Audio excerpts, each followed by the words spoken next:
আসসালামু আলাইকুম প্রিয় শিক্ষার্থী বন্ধুরা, কেমন আছো তোমরা সবাই? আশা করি অনেক অনেক ভালো আছো।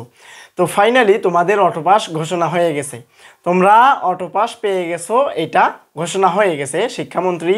অর্থাৎ এখন যেই ব্যক্তি শিক্ষা উপদেষ্টায় রয়েছে বা শিক্ষা উপদেষ্টায় রয়েছে সেই ব্যক্তি তো যারা আজকে বলা হয়েছিল যে 20 তারিখ সারাদিন ব্যাপী অর্থাৎ আজকের দিনের ভিতরে তারা বিভিন্ন ব্যক্তিত্ববর্গ নিয়ে এই বিষয় নিয়ে আলোচনা করবে। তোমরা প্রায় এক সপ্তাহ ধরে তোমরা বিভিন্ন আন্দোলন করতেছো, মানববন্ধন করতেছো যে আমাদেরকে অটোপাস দেয়া হোক, আমাদের অটোপাস চাই, আমরা পরীক্ষা দেব না। তো প্রায় এক সপ্তাহের ভিতরেই তোমাদেরকে একটা রুটিন দেওয়া হয়েছিল, 11 তারিখে তোমাদেরকে পরীক্ষা দিতে হতো। তো সেই রুটিন আজ থেকে রুটিন নোট করে দেওয়া হয়েছে বা রুটিন বাতিল করা হয়েছে, আর তোমাদের ফাইনালি অটোপাস ঘোষণা হয়ে গেছে। তো তোমরা যারা এইচএসসি 2024 ব্যাচের পরীক্ষার্থী রয়েছে তারা জানো যে তোমরা কিছু পরীক্ষা দিয়েছো এবং কিছু পরীক্ষা বাকি আছে, সেই বাকি পরীক্ষাগুলো তোমাদেরকে অটোপাস দেওয়া হবে। তবে যারা পরীক্ষা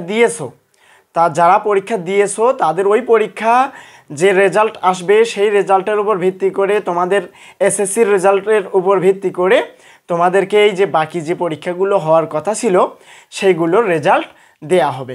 তো কিভাবে তোমাদেরকে এই রেজাল্টগুলো দেয়া হবে, অর্থাৎ তোমাদের এই রেজাল্টটা কিভাবে দেয়া হবে বা কোন বিষয়ের উপর মূল্যায়ন করে দেয়া হবে সেই বিষয়ে অবশ্যই আপডেট আসবে।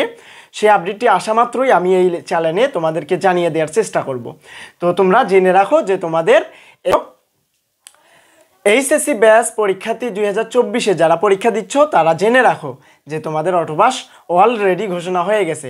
প্রায় 20 মিনিট হচ্ছে ঘোষণা হয়ে গেছে। বর্তমানে যে শিক্ষা উপদেষ্টা রয়েছে তিনি সরাসরি লাইভে এসে বলেছে যে তোমাদের অটোপাস ঘোষণা হয়ে গেছে এবং 11 তারিখে যে পরীক্ষার রুটিন ছিল সেই রুটিনটি বাতিল করে দেওয়া হয়েছে।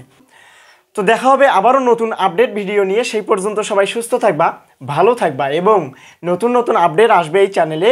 তো এই চ্যানেলটি সাবস্ক্রাইব করে আমাদের সাথেই থাকবা। ধন্যবাদ। আসসালামু আলাইকুম ওয়া রাহমাতুল্লাহি ওয়া বারাকাতুহু।